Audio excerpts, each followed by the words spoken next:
క్రైస్తవ్యం అంటే గుడిసెలోంచి భవనంలోకి వెళ్ళడం కాదు.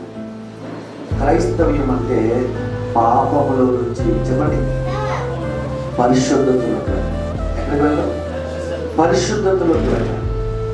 ఒక వ్యక్తి పాపము నుండి పరిశుద్ధత వైపు ప్రయాణించాలంటే దానికి ఒకే ఒక మార్గం చెప్పండి, బాప్తిస్మం. అదే చెప్పండి వరకు. అంటే బాప్తిస్మము ఏం చేస్తుంది? ఒక మనిషిని గుడిసెలో నుంచి భవనంలో తీసుకెళ్తుందా? పేద స్థితిలో నుంచి ధనిక స్థితిలో తీసుకెళ్తుందా? లేదు.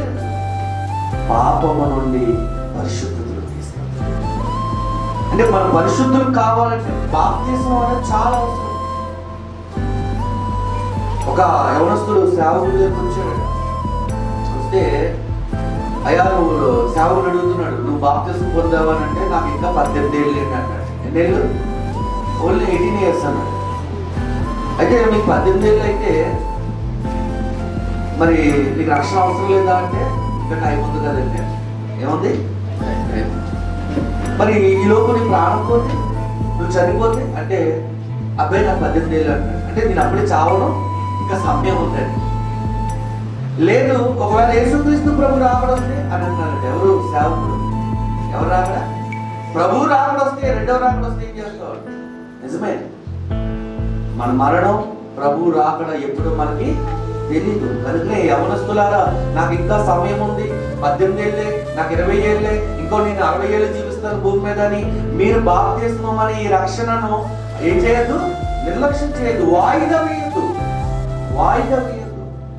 నేడే అనుకూల సమయం, ఇదే రక్షణ దినం అంటాడు ప్రభు బైబిల్లో. యేసుక్రీస్తు లోకానికి ఎందుకు వచ్చారు?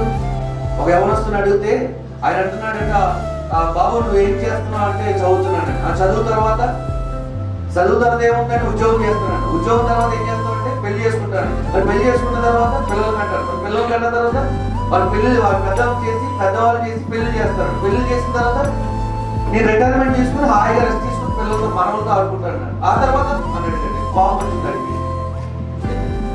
ఆ తర్వాత అనుకుంటే ఆ కోపం వచ్చింది. ఆ తర్వాత సత్తానండి అన్నాడు. ఏం చేస్తాడు? సస్తాడు. నువ్వు సచ్చిన తర్వాత ఏం చేయాలో చెప్పడానికి నేను వచ్చాను అన్నాడు. ఎవరు? ప్రభు అయిన యేసు. రక్షణ బాప్తిస్మం ఎప్పుడు దేనికోసం అంటే మరణం తర్వాత జీవితం కోసం. అక్కడ రాయించే చక్కగా ఈ మందిరంలో, ఈ జీవిత కాలం మట్టికే మనం క్రీస్తునందు నిరీక్షించిన వారమైన మనుషులందరికంటే దౌర్భాగ్యం. మన నిరీక్షణ ఈ భౌతిక సంబంధమైన విషయాల మీద కాదు. తర్వాత మరణం తర్వాత ఉన్న జీవితం కోసం. ఆ మరణం తర్వాత ఉన్న జీవితం పరలోకంలో దేవుడితో ఆనందించాలంటే మనం ఖచ్చితంగా భూమి మీద ఏం చేయాలి చెప్పండి? నమ్మి బాప్తిస్మం పొందాలి. పాప క్షమాపణ కొరకు. అపోస్తుల కార్యంలో పేతురు ఏం బోధించాడండి? ఏం బోధిస్తే వారు అయ్యారా మేమేం చేయాలని అడిగారు? స్వస్థత గురించా? అద్భుతాల గురించా? ఏమండి, మీరు ఏ ప్రభువునైతే యేసుక్రీస్తునైతే సిలువ వేశారో ఆ సిలువ వేసినటువంటి ప్రభువునే దేవుడు క్రీస్తుగాను ప్రభువుగాను నియమించారని చెప్పగానే అయ్యారా మేమేం చేయాలన్నా వెంటనే మీరు మారుమనసు పొంది పాప క్షమాపణ కొరకు కనుక వారు హృదయంలో నొచ్చుకుని, ఎక్కడ నొచ్చుకున్నారా? మనం వాక్యం విన్నప్పుడు మన హృదయంలో నొచ్చుకున్న వెంటనే మనం అడగాల్సిన మొట్టమొదటి ప్రశ్న ఏంటి తెలుసా? అయ్యా మాకు బాప్తిస్మం